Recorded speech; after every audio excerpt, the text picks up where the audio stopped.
President Trump and his administration are pushing back effectively against the radical gender ideology on the federal level, at least. There are still those who continue to bow down to it. One example, city of Portsmouth, Ohio. It's become the latest city, catch this, to adopt a sanctuary status specifically for members of the LGBT community. Now, when we think of sanctuaries, we're thinking generally for illegal immigrants. I really don't even understand what a sanctuary city is for the LGBT community. But nonetheless, this resolution was put forth by one of the city council members. It was heavily debated and ultimately was tabled on Monday of this week. But it seems that the city's not done with that resolution yet.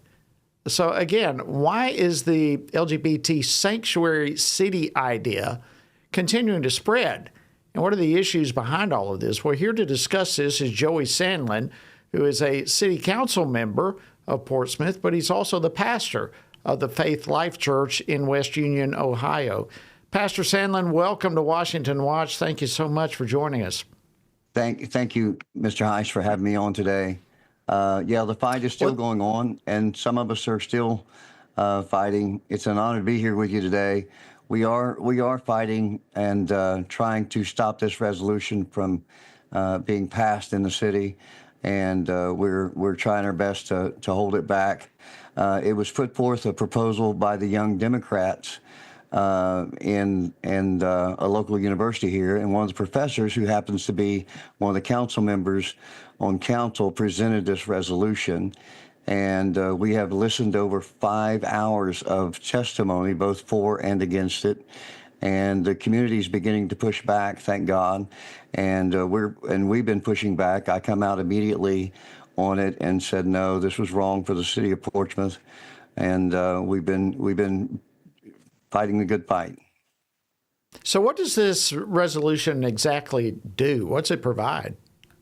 Well, it's just simply that. It's an opinion of the First Ward City Council member, and the opinion is built on a false narrative, as you've been talking about here on the program, and it basically is affirming that Portsmouth is an open and welcoming community to the LGBTQ IA plus community, as well as affirming for gender healthcare, gender affirming healthcare, like you've already talked about.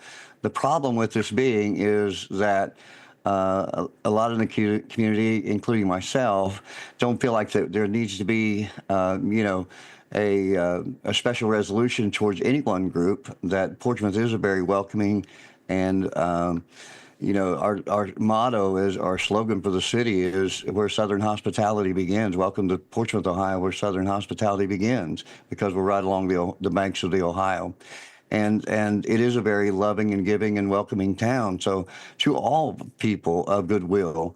And so this resolution is just a farce. It's just not necessary at all.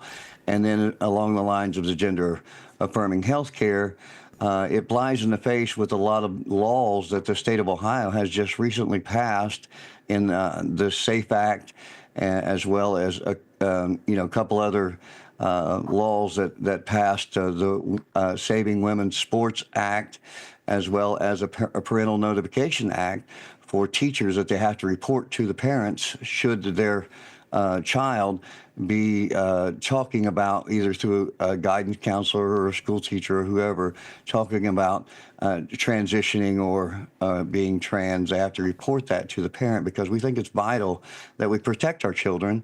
And so we are resisting Absolutely. all this on all fronts. It seems to me like it's not going to be long before we're going to need sanctuary cities for common sense and for Christian beliefs and values that just we all hold to.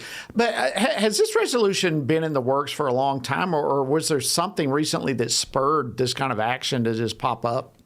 like I said, it was, we have a local university here, and the First Ward City Council member, Sean Dunn, is a professor at the local university, and they have a club over there, the Young Democrats Club, and they put it together, and they presented it to council, and it's still in the discussion phase. We have a discussion phase, and it moves up to legislation where the council would vote to make it a resolution.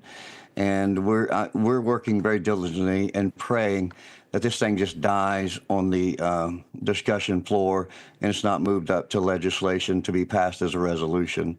And so, okay, so where's that go? Where's it go from here? What do you see? You're getting into that right now. What do you anticipate is going to happen? Well, it's tabled right now, and it's supposed to come up to the next meeting, which will be May the 12th on Monday night. At that next meeting, we will be discussing it again, and the city council, which is made up of 6 members, has to vote whether or not to move it up to legislation. And we're working very diligently. We've had an outpouring of support from Scioto County and the city of Portsmouth to say, please stop this here, not to move it up to where it would even have a chance of becoming a resolution. And like I said, we're praying and fighting the good fight, trying to keep it, because personally, not only is it common sense, but it also flies in the face of the ORC, the Ohio Revised Code, because they've already established laws of parental notification. They've already established laws of that gender, the SAFE Act, which is protecting children from, it's against the law, basically, to provide gender-affirming health care in the state of Ohio for a child.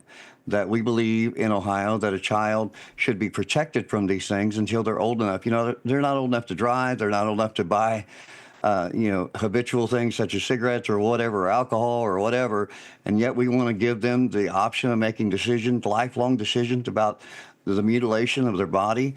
I think not. And so, like you said, it's just common sense. It's just common sense, and we're doing our best to hold it back.